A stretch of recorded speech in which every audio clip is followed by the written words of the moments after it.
Yeah, so the goal of the 0.11.1 version was, first of all, to fix all known bugs and also, of course, improve test coverage that was quite poor. And then we also made some good improvement. For example, the main one is that we allow allocations on the same UTXOs to be spent from different RGB transitions. This way, we allow hiding transitions from transition bundle and improving this way the privacy of RGB transfers, and also reducing the consignment size, because now we need to put in the consignment only the operations that are relevant to our recipient. Another thing we changed is that the consignment now requires the RGB operations to be ordered, and this pave away the possibility to introduce the consignment validation in stream.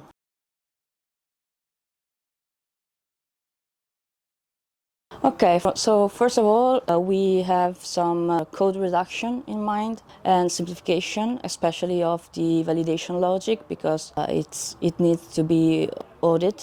And also we want to, of course, improve code documentation. Then, as I said before, we want to work on the stream validation because that would allow devices with low resources to be able to validate consignment. And we also have in the roadmap text caching that would allow to validate faster without reducing the network cost. And finally, we are also making the inflatable asset schema more reliable and stable and ready for mainnet. So that's what we have in the upcoming months.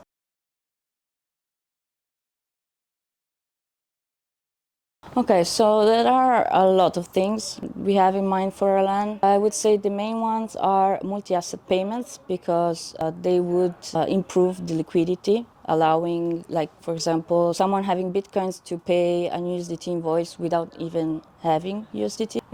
We would also like to add the multi-asset channels, would also improve the liquidity. And then we have in mind splicing. That would help a lot onboarding, because it would mean being able to add some assets to an already existing channel with just a single transaction. And finally, we would like to improve the consignment part for the channel opening, because right now we're using a centralized proxy, but it would be nice to use the Lightning peer-to-peer network to exchange this data.